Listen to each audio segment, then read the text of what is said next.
За тэгэхээр энэ юу худалдаа авах ажиллагааны газрыг татан буулгаад юунд бол шилжүүлээгүй ма яамд шилжүүлээгүй. Энэ худалдаа авах ажиллагааны газрыг татан буулгаад төрийн одоо өмчийн газар руу нэгтгэж байгаа.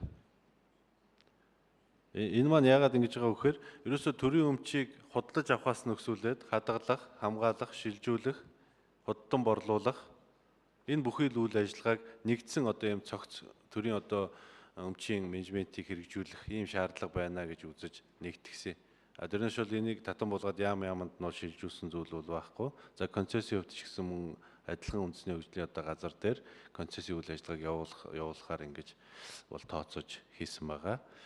За соёл спортын асуудлыг бол боловсролын яамд нэгтгэдэг нь спортын үйл ажиллагааг хөгжүүлэхэд бас тодорхой хэмжээний боловсролын салбарын байгууллагуудын нөөц баазыг бол ашиглах нь зүйтэй гэж ингэж үзэж байгаа. За хэдийгээр спорт бол эрүүл мэнд гэж одоо ойлгодог ч гэсэн энэ талдаа энэ маань өөрөө бас нөгөө талдаа сургалт давхар явагдаж байдаг. Тийм учраас яг үхээр энийг боловсролын яамд нэгтгэхэд харин соёлын газрыг спортын газартай тусад нь байгуулж өгөөд бодлогын асуудлаар нь тусдаа одоо агентлаг байдлаар энийг ингээд аваад явах юм бол бас илүү одоо тухайн салбартай ажиллаж байгаа улсуудад тодорхой хэмжээнд бодлогоо боловсруулахад нь дэм тус болох болов гэсэн бодлогын үүднээс салбарын одоо хоёр энэ спортын болон соёлын газруудыг бол тусад нь ингэж байгуулж өгсөн байгаа. За ажилгүй болж байгаа хүний тоо гэж одоогийн яг энэ бүтцээр бол 1238 хүн бол орон тооны болон бүтцийн өөрчлөлтийн цомхтголоор бол ажилласаа чөлөөлөгдөх баг. За эргээд одоо шинээр байгуулагдж байгаа бүтц дээр 369 хүн бол одоо ажлын байран дээр очих юм байгаамаа. За гайл татврын байгууллага яагаад салгаж байгаа юм бэ гэж. Гайл татврын байгууллагын хувьд бол бас нэг явуулж байгаа үйл ажиллагааныхаа цар хүрээ нь хоёр өөр ойлголт л доо. Хоёр өөр ойлголт. Тийм учраас энийг бас салгаж явуулах нь зүйтэй. Гайлын байгууллага гэдэг бол зөвхөн одоо төсвийн орлого бүрдүүлэгч байгууллага бол биш.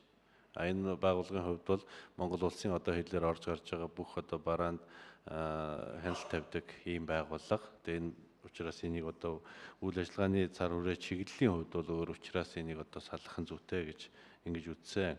За дэд сайдыг бий болгож байгаа асуудлын хувьд бол одоогийн энэ дэд сайд байхгүй байгаа бүтэц та бас их хурлын гишүүн багтаа ч гэсэн энэ одоо үйл ажиллагаа хизээнээс эхэлсэн бэлээ гэдгийг бол сайн мэдж байгаа. Энэ бүтцээр ингээд явснаасаа яадгүй гэхээр тухайн яам одоо эзэнгүүдэх ийм одоо нөхцөл болцсон бүрддэг. Манай сайдаар ажиллаж исэн гишүүн ч гэсэн сайн мэдж байгаа. Сайд одоо эзгүй хойгуур өөр нэг яамны сайдад тухайн одоо салбарыг хариуцуулах ийм одоо зүйл бол бий болдог. Энээс шалтгаалаад тэр яамны хувьд бол бодлого үйл ажиллагаан дээр нь тодорхой хэмжээнд доголдлууд үүсэх юм магадлал байдаг. Засгийн газрын хуралдаан ч гэсэн асуудлаа танилцуулах энэ одоо чиглэл нь бол өөр яамны одоо сайдаар орлуулах энэ одоо үйл ажиллагаанууд бол болоод байгаа учраас ер нь бол дэд сайттай байх нь зүйтэй маа гэдэг ийм одоо чиглэлийг барьж дэд сайтыг бол яамдад одоо бий болгоё гэсэн ийм саналыг бол тусгаж оруулсан байгаа.